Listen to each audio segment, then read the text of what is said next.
An Introduction to the United States Bill of Rights. The Bill of Rights is the first 10 amendments to the United States Constitution. When the United States won their freedom from Britain in the Revolutionary War, they had to find a way to govern themselves. They first used the Articles of Confederation, which gave the majority of the power to the people, quite opposite to the monarchy they had just separated from. But because the government had so little power, it quickly became inefficient, unable to regulate the economy, and struggled to enforce newly created laws. A new system of government was needed, so leaders began to draft the United States Constitution. However, a group called the Anti-Federalists opposed the Constitution because it gave the government too much power.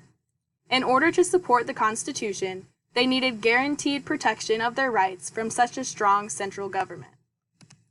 With that in mind, in 1791, James Madison wrote the first 10 amendments to the Constitution, also known as the Bill of Rights. The most popular of those rights is the freedom of expression.